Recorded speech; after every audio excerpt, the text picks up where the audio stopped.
everyone, today's video is the first in a three-part series of my ultimate guide to the IB English Lit course. I took English Lit as an HL course, and so this series will be me sharing all of my tips and tricks when it comes to studying for and sitting English exams that helped me score a 7. Now, the next two videos will cover papers 1 and 2 specifically, but this video will focus on the core analytical approaches and study skills which I applied across all of the English Lit coursework. Specifically, I'll be covering the concepts of an analytical sentence structure and my framework for classifying themes in a text. I'll make reference to both of these in the papers 1 and 2 videos, so understanding what these are will help you get the most out of the rest of the series. So let's start first with the analytical sentence structure.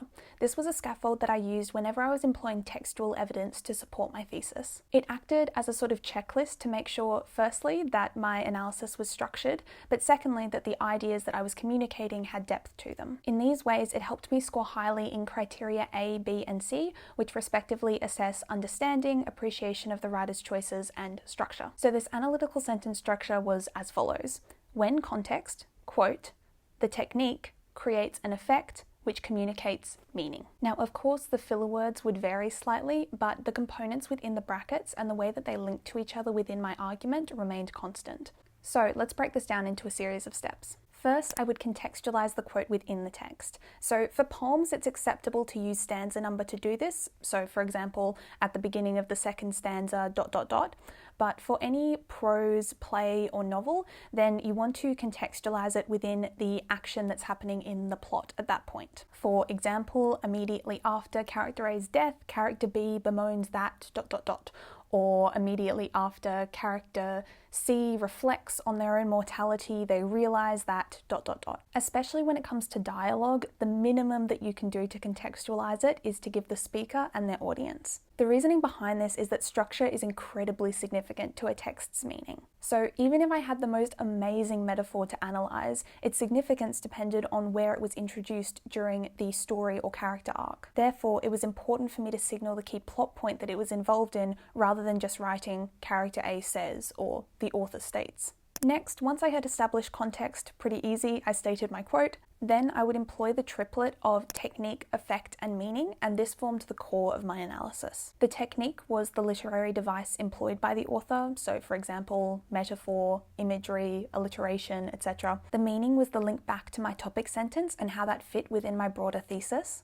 And then the effect was that missing step in between the technique and the meaning. This effect step involves explaining how a technique creates a tone, a connotation, or a characterization that allows the author to communicate something about their theme. I found this was integral for scoring in the highest bands of criterion B, which is all about assessing how well you're able to understand the author's choices and textual features which shape meaning. The concept behind this is that a literary technique can be used in a myriad of ways. Therefore, it doesn't make sense, for example, for your analysis to simply say, this metaphor demonstrates the consistency of love, because equally, a metaphor used in a different context could show how love is incredibly fickle. Because a metaphor doesn't inherently communicate either of those two themes, you have to unpack the specifics of how the metaphor was used, i.e., what does the metaphor compare love to, in order to show which meaning it's communicating to the readers.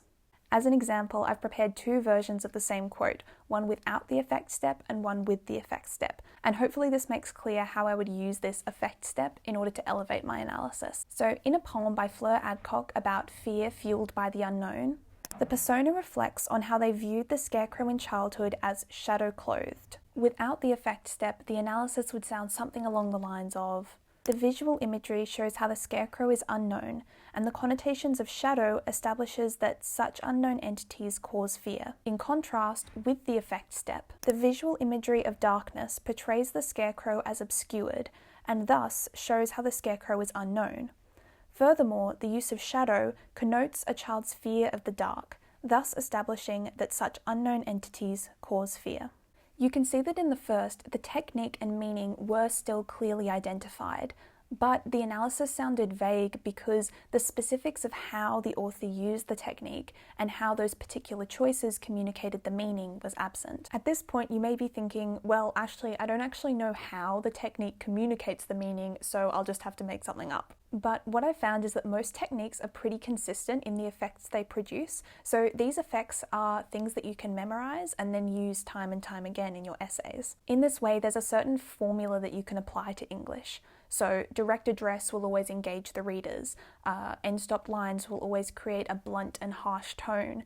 Enjambment will always increase the fluidity and pace of a text, and so on. Much like maths formulas, you'll still need to adapt the use of these effects to the specific question and theme you're trying to argue for, but the difference is that you'll have that missing step. So instead of thinking, how does an end-stop line convey violence, you have that missing step of an end-stop line creates a harsh tone. Through that harsh tone, the author conveys violence. Personally, I built up this bank of technique effects by identifying patterns in how my teachers would analyze quotes in class, but I'll link a list in the description which does effectively the same thing, and you can find many more lists like this if you just Google something like literary devices effects list. Now, the final piece in the analytical sentence structure is meaning, which is equivalent to the theme or message or argument that the text conveys. For me, identifying themes was a two-step process. Firstly, I would identify the general topic that the author was writing about. If that wasn't immediately apparent, then there were a few common themes that I would specifically look for. Firstly, relationships. If there were multiple personas, what is the relationship between them? This can bring up themes of familial relationships, or romance, or friendship, etc. Also, based on whether the relationships are broadly positive or negative, you can dip into themes like love, hate, trust, jealousy, things like that. Secondly, environment.